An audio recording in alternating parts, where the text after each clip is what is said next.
Let's we chant Mangala chant.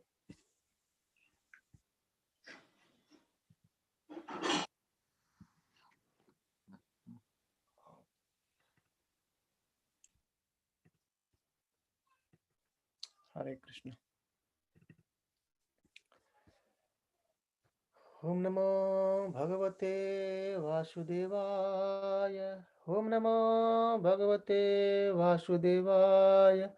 Om Namo Bhagavate Vasudevaya. Narayanam Namaskrityam Naram Chaiva Narottamam Devim Saraswatim Vyasam Tato Jayam Mudirayet Nashtaprayeshu Bhadreshu Nityam Bhagavata Sevaya Bhagavate Uttama Shloke Bhaktir Bhavati Naistiki Krishnaya Vasudevaya Devaki Nandanaya Cha Nandagopa Kumaraya Govindaya Namo Namaha Namaha Pankajanaಭಾಯ Namaha Pankajamaline Namaha Pankajanetraya Namaste Pankajanggrahe Om Jnanatimirandasya Jnananjana-salakaya Chakshurunmilitam Yena Tasmai Shri Gurve Namaha Shri Chaitanya Manobhishtam Sthapitam Yena Bhutale Swayam Rupa Kadamayam Dadati Sopadantikam Nama Om Vishnu Padaya Krishna Pristhaya Bhutale Srimate Bhakti Vedanta Swami Namine Namaste Saraswati Deve Gauravani Pracharine Nirvishesha Shunyavadi Paschatya Desatarine Jai Shri Krishna Chaitanya Prabhu Nityananda Shri Advaita Gadadhara Shiva Shadi Gaura Bhakta Vrinda Hare Krishna Krishna Krishna Hare Hare Hare Ram Rama Hare Hare. Hare Krishna, dear devotees. Hare Krishna. So welcome you all again. Hare Krishna, Prabhu.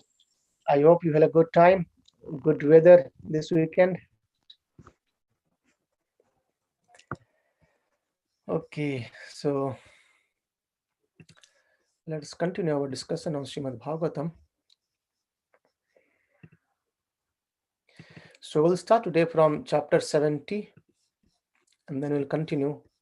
Let's see. So in chapter 69, where we'd seen how Narada Muni wanted to see about the activities of Krishna, how he has expanded himself in so many forms.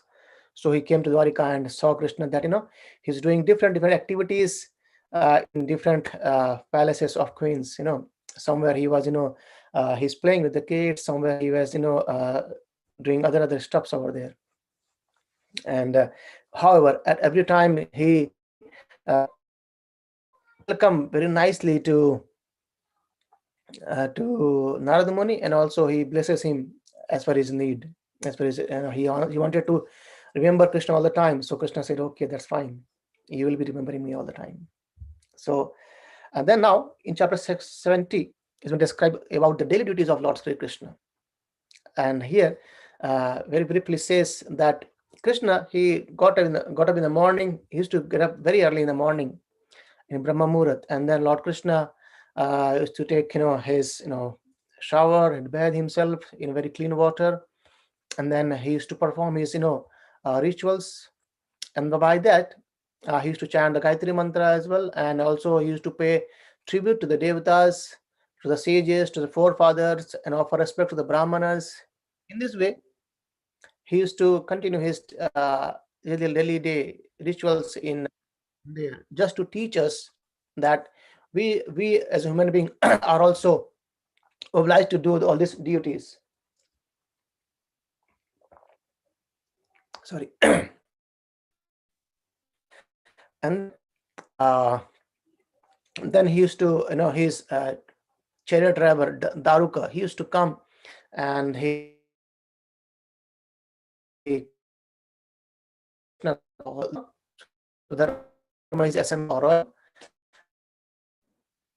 Prabhuji, you're coming broken. Oh, You're coming broken, Prabhuji.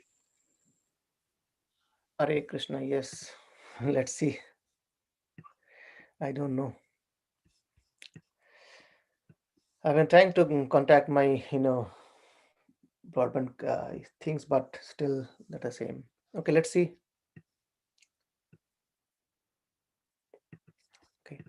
So we have been discussing about the Krishna's daily activities, and he used to go to his assembly hall, that is Sudharma, and there he would take his seat in the assembly and surrounded by all the Yadavas, and he would appear like a moon surrounded by the circle of stars called Nakshatra. And there he used to, though there are so many, bats, they will actually reciting prayers and praising Lord Krishna with, drums, cymbals, and other instruments. So on one occasion, it's been described that, there's a messenger came there, and the doorkeeper they escorted to see Krishna by the messenger. See, he wanted to see Krishna and give information to Krishna. So the messenger, he offered obeisances to Lord Krishna, and then with his joined palms, he said that, "O Lord, Jarāsandha has captured 20,000 kings and is holding them as prisoners. And please do something. Please rescue those kings. They are all surrendered to you. So please do something for them." And as being said by this messenger to Lord Krishna, and in the same time, Narada Muni also appeared. So as Narada Muni appeared, and Lord Krishna and all others in the assembly, they stood up and they offered their obeisances to Narada Muni, and Narada Muni was given a very nice seat. And then Lord Krishna gently questioned him. He asked him that, since you travel all over the universe, so could you please inform us about the Pāṇḍavas and what are they doing and what are they planning to do and how are they doing as well? So, Lord Krishna was always concerned with the Pāṇḍavas. Earlier, we have seen how, it has been informed to Krishna and Balram as well that even by Vidura and Kunti Devi, that these Kauravas, they are not behaving well with Pandavas. So Krishna asked him question to Narada Muni that how are they? And Narada Muni, then he again prays to the Supreme Lord, and he says that the King Yudhiṣṭhira, he is desiring to perform a Rajasuya sacrifice, and for this he requests your sanction, as well as he wants your presence to be there. And also many other Devatas and the demigods and the many other kings, they would be coming there even to see you and even to see the sacrifice. So that's what King Yudhiṣṭhira is wishing for. And he says, "Oh Lord, what we speak about the one who sees you or touches you, anyone, even outcast, they are purified by just hearing and chanting your glories. So what we speak about those who will going to see you. So please be presence in the sacrifice and give your darshan to everyone." And by requesting this to Lord Krishna, however, Lord Krishna didn't say anything, and he requested Uddhava. He said Uddhava that please suggest what to do in this situation, and as if he's asking his ministers kind of thing. So Lord says, Uddhava, please decide something what to do in this situation. Also, we need to take care of Jarāsandha as well. And by saying that, Uddhava understood very well about the inner desire of Lord Śrī Kṛṣṇa, and then he advised in the assembly saying that, is it okay now? Is it is breaking as if still? It's good now, Prabhuji. Okay, let's see. I know. Yeah, it is good, Prabhuji. I'm praying to Lord to continue with a good strength for half an hour. Anyway, thank you. So Uddhava, knowing very well the desire of Lord Śrī Kṛṣṇa, and he has advised that by conquering all the directions and then by performing the Rajasuya sacrifice, King Yudhiṣṭhira will fulfill all his purposes. And also, even by defeating Jarāsandha and protecting those who are seeking for a shelter, that would be also good. And also, then he said that no, the Yadavas, they were a very powerful enemy, will be destroyed. That is Jarāsandha, who used to be very, very powerful enemy of these Yadavas. And then also so many kings, like 20,800 kings are being imprisoned by Jarāsandha. So they will also get freed. So in this way, both the work can be performed, and by doing all these activities, by performing the Rajasuya Yajna in your presence, as well as killing Jarāsandha and rescuing all these kings, you will be glorified. So by saying that, he also advised that King Jarāsandha can be killed only by Bhīmasena, and the second brother of Pāṇḍavas. So, and since Jarāsandha is very much devoted to Brahmanas, and Bhima should disguise himself as a Brahmana and go to Jarāsandha and beg him a fight. So in charity, he would ask him for a fight. And in this way, in your presence, Bhima will defeat the demon Jarāsandha. So these were the instruction or in plan given by Uddhava to Lord Śrī Kṛṣṇa. And then by hearing this in the assembly, Narada Muni, especially, he praised, even all others, they praised this plan of Uddhava. And then at the very moment, Lord Kṛṣṇa has planned to proceed towards Indraprastha, where Yudhiṣṭhira Maharaj and Pāṇḍavas were living.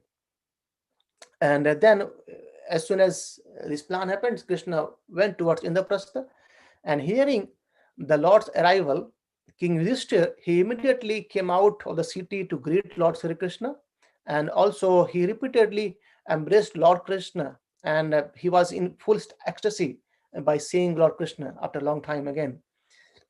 Then also Bhīmasena and Arjuna, Nakula, Sahadev, they all embraced and also bow down to Lord as was appropriate to them. And then after that, Lord Śrī Kṛṣṇa had properly greeted everyone. He entered the city as a fanfare of many musical instruments played behind him, and all being chanted over there as well. And even the women of this city, they scattered flour down from rooftops for lords as well as the queens. So Śrī Kṛṣṇa entered the royal palace and offered respect to the queen Kunti Devi as well, and also who embraced her as a nephew. And even Draupadi and Subhadra, they also offered obeisance to Lord. And Kunti Devi then requested Draupadi to worship Lord Krishna's wife as well. So Krishna has come with the wives of his wife as well, So they all were there now. And then Śrī Kṛṣṇa remained there for many months with Yudhiṣṭhira Maharaj and others in Indraprastha. And in this way, this chariot, this Arjuna and others, they roamed around a couple of times here and there for that. And then, so Yudhiṣṭhira Maharaj, as he has desired, as spoken by Narada Muni earlier to Lord Kṛṣṇa, Yudhiṣṭhira Maharaj once said that I desire to perform a sacrifice called a Rajasuya Yajna, and so we will perform this too, and let the people of this world see the power of devotional service rendered unto you. So the essence was, it's not to be like to clean some karmas. However, Yudhiṣṭhira Maharaj performs the Rajasuya Yajna just to show the power of devotional service towards Lord Śrī Kṛṣṇa. And also it will also claim that the position of those who do not do devotional service towards you. So we'll see the past times coming ahead as well in this Rajasuya Yajna. The Shishupal and others will be killed there. And then, however, Lord Kṛṣṇa, he appreciated the decision of Yudhiṣṭhira Maharaj, and then the Rajasuya sacrifice, he said, you should be performed. Let's perform it. And then, thus, King Kṛṣṇa predicted that King Yudhiṣṭhira's noble fame would spread all over the world, and in fact, it has to be flowered. So by saying that, their planning started for doing Rajasuya Yajna. And then Lord says that your brothers are actually partial expansion of devatas, and you are so self-controlled that you have conquered even me with your devotion and love. So even we know very well that Yudhiṣṭhira Maharaj is son of Yamaraj, and also Arjuna is son of Indra. Then Bhima is son of Vayu, and Nakula Sahadev from Ashwini Kumar. So they came from Devatas, answers. We know the past times how Kunti Devi has got these sons, right? So Lord Krishna told that, one has not conquered his senses and cannot conquer the Supreme Personality of Godhead. So without conquering our senses, without controlling our senses, it's not possible to conquer or even to perform services towards Lord Śrī Kṛṣṇa. And it has been mentioned that this is the secret of devotional service. So devotional service means basically engaging our senses towards service of Lord Śrī Kṛṣṇa. Prabhupada used to say that in this material world, it is very, very difficult, kind of impossible to control the senses.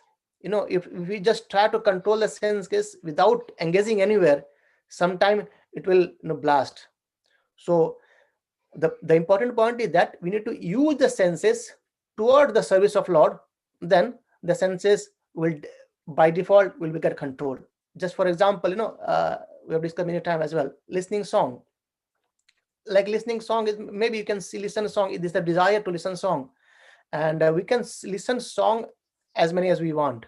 There are so many songs in this world from all we know. However, these songs doesn't give us anything, thus maybe some pleasure to our ears, for our senses for some time.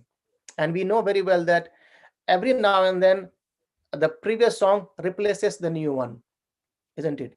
However, when we engage the desire of hearing songs towards listening bhajan and kirtan of Lord, this basically our ear is again do the same thing. He is listening, the sense of ear is listening the songs, but now it's towards the songs of Vaishnavas, the bhajans and kirtan.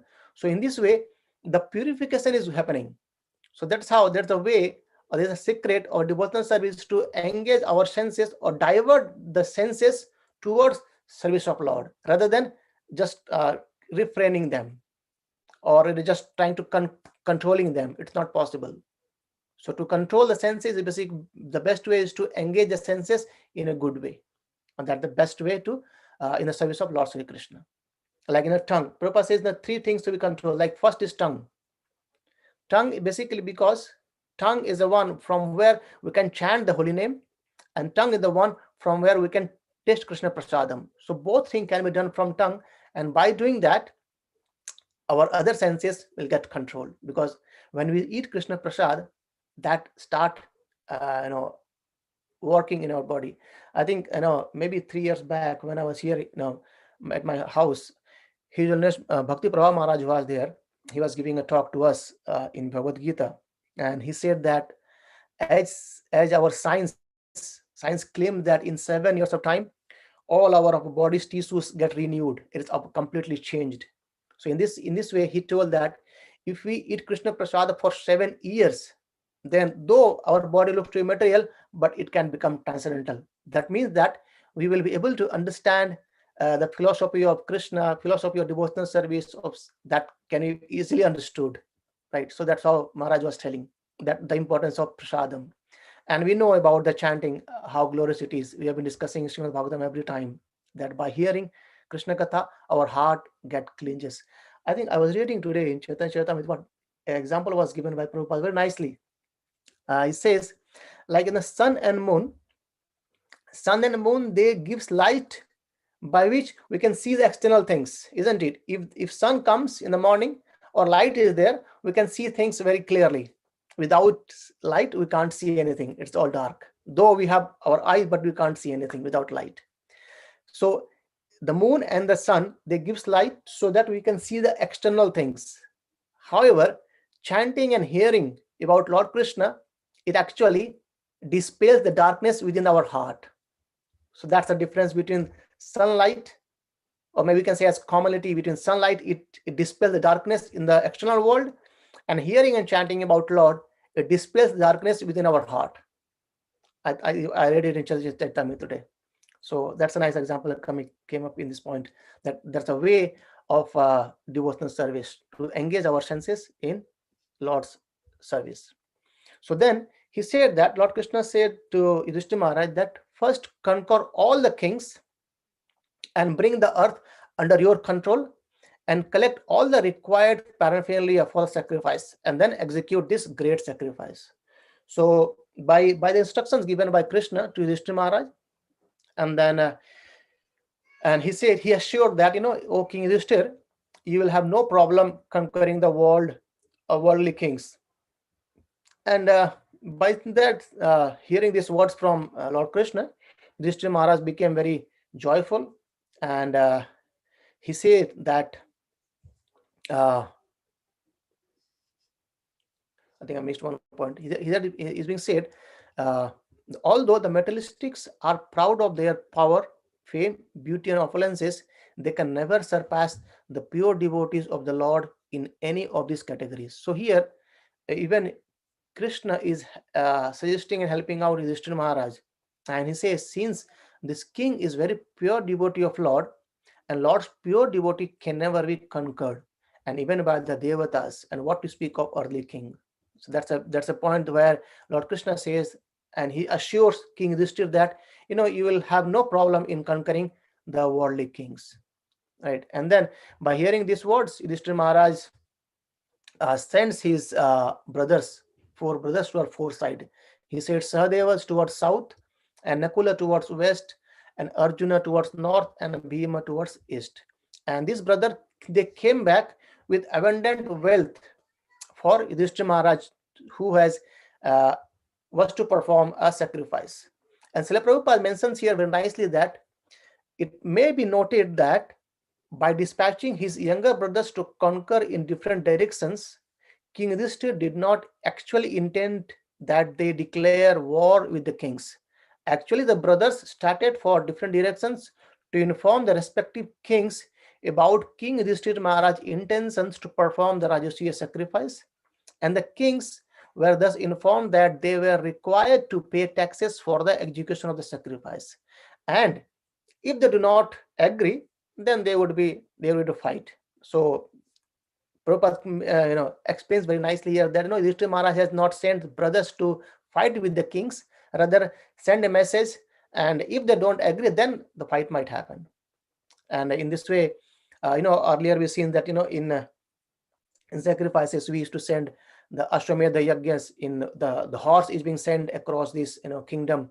If anyone has any objection, they would hold the horse and fight with the king. In a similar way here, Yudhiṣṭhira Maharaj sent the messages in four directions. However, as they all came with all the wills and all there, however, it is being said that Jarāsandha didn't agree, and he was undefeated. So, however, Lord told Yudhiṣṭhira Maharaj that Uddhava had told him the way how to defeat Jarāsandha. We have just seen in the previous chapter that Uddhava told how Jarāsandha can be defeated.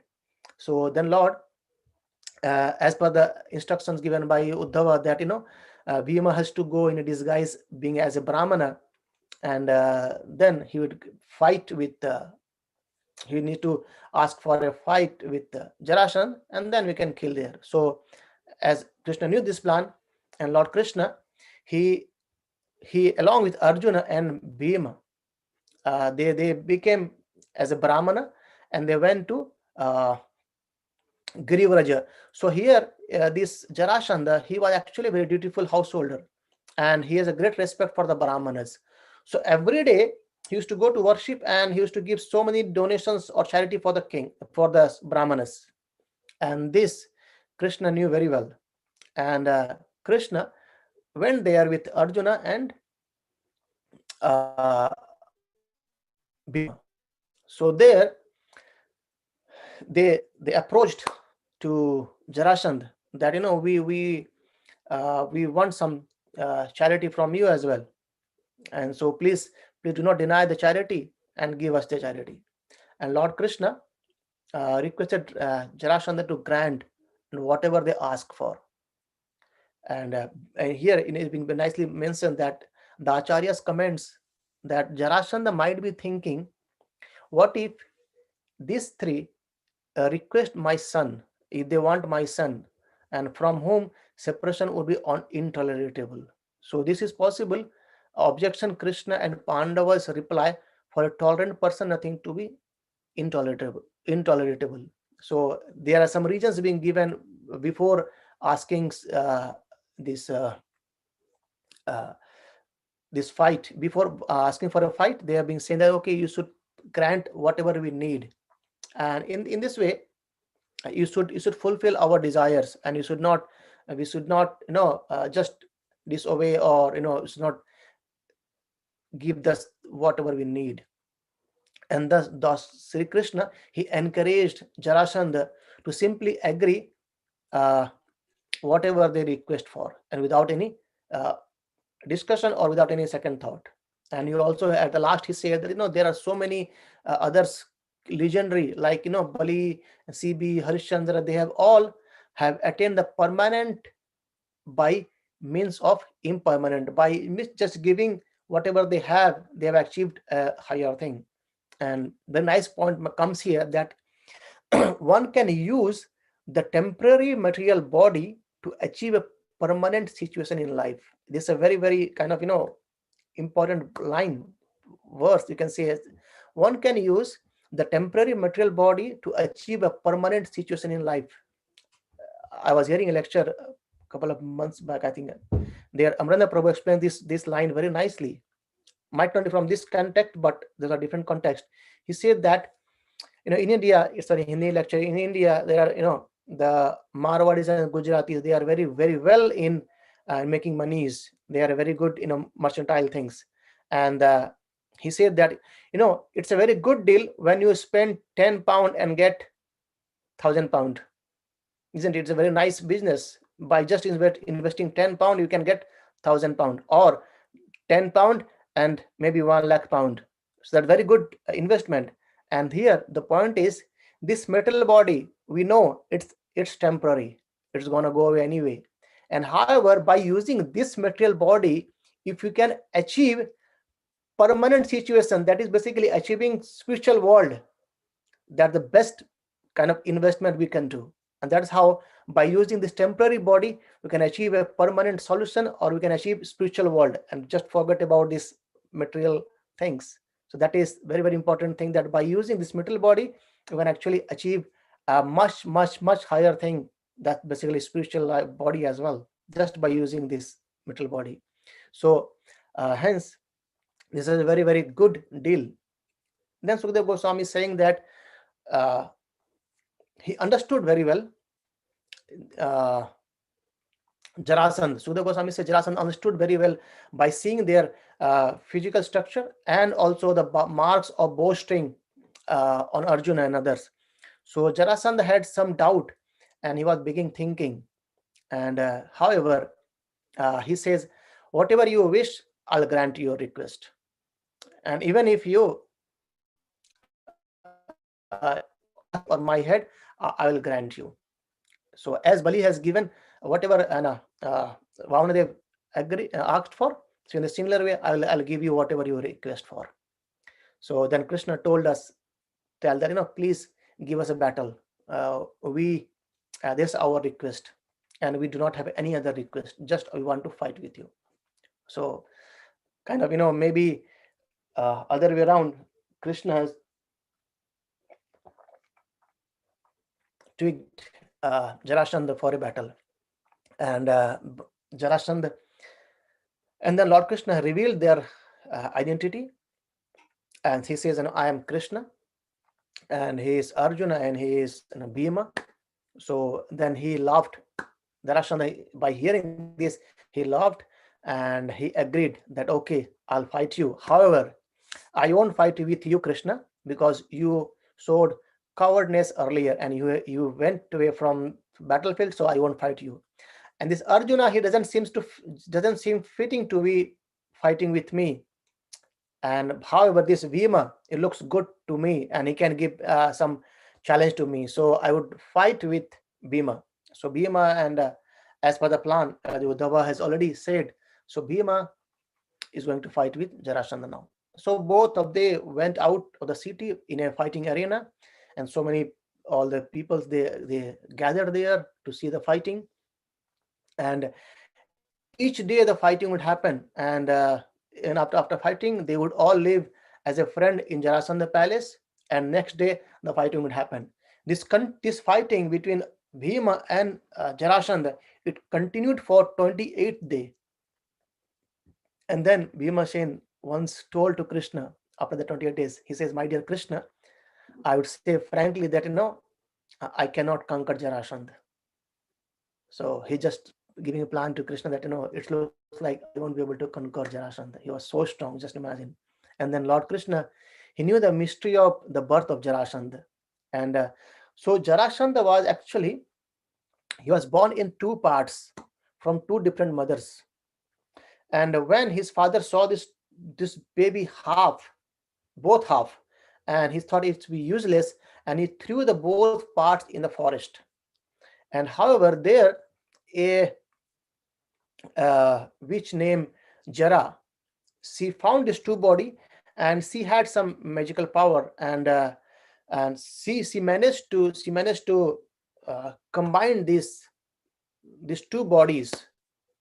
Right. So Jara means that witch named Jara, and Sandha means joining. So as she could join these two bodies, so the name became Jarāsandha. And Lord Krishna told, and in the next fight, Krishna told that I'll indicate you how to kill him. And then Lord Krishna took some grass, and then he indicated how to kill Jarāsandha. And Bhima, by the indication of Lord Krishna, he tore Jarāsandha in part, and then he threw him in different directions. In this way, Bhima became victorious. And then once Jarāsandha was being killed, Sahadeva is again son of Jarāsandha.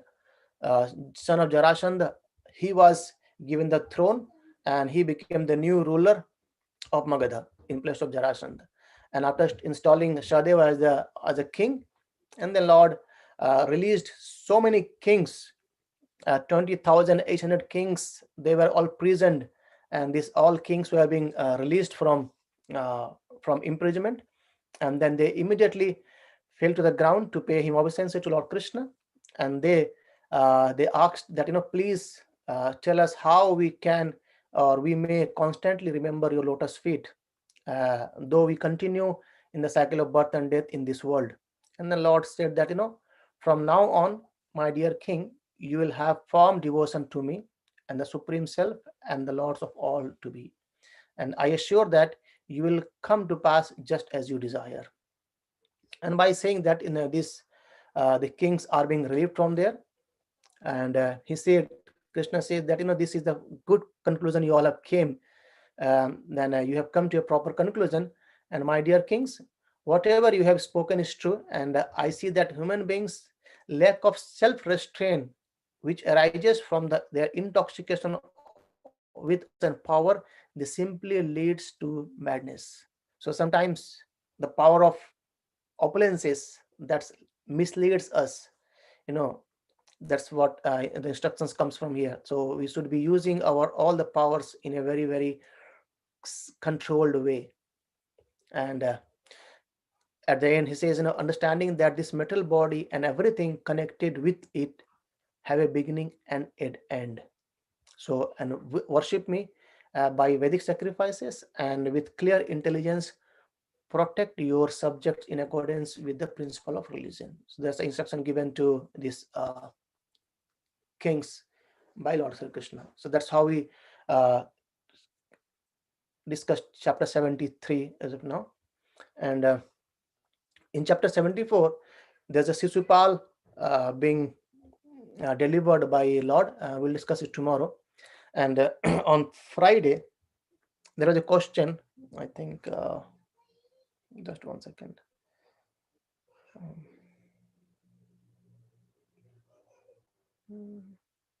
So we'll discuss the question a bit over here.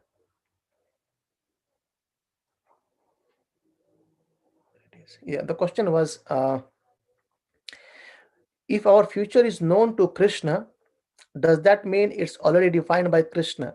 How we are free will soul then? It means we are actually controlled by God.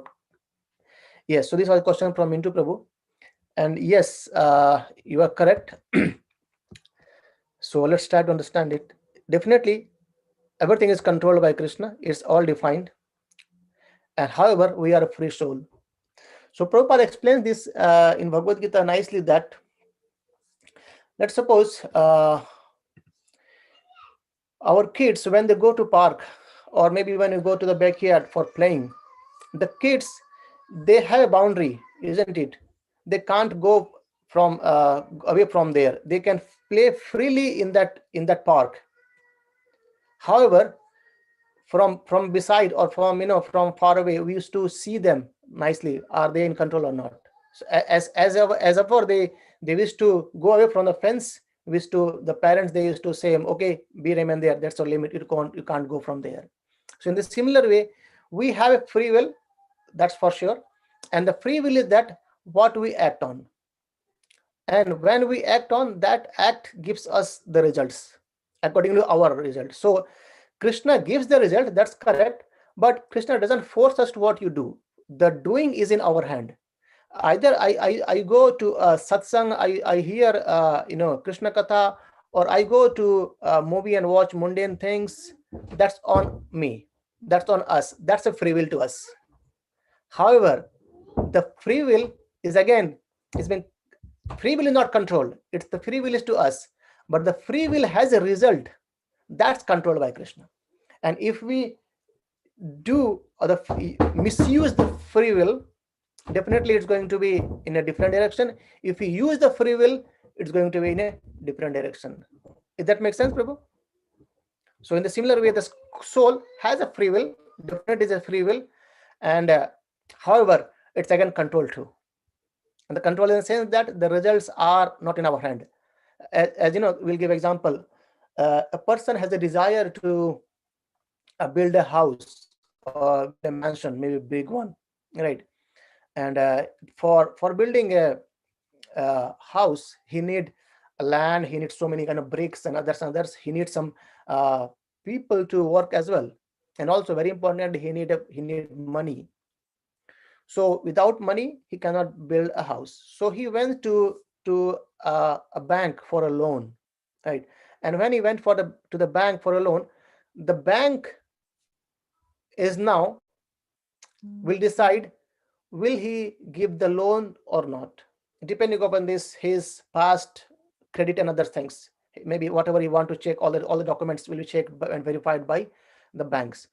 So the person has a desire to build a home. However, that it's been now checked by the banker. If the bank provides the loans, the person can actually make the house. If not, it's no. So the bank will decide in the way how the person has lived his life previously. Like, if he has a good amount of salary, his credit things are good, he is not being done any fraud or not cheated anything. These kind of checks are being done by banks. So that's how we as a free will, we'll do whatever you want, but the decision what we'll get, it again in the hand of Lord Śrī Kṛṣṇa. So that's why it's being said, we must do our duties very, very nicely but perfectly, and then leave everything onto Krishna's hand. Hare Krishna, Prabhuji. Thank you. Thank you, Prabhu. Hare Krishna. Thank you, everyone. So, any other questions from today? If not, we can stop today here, and we'll see you.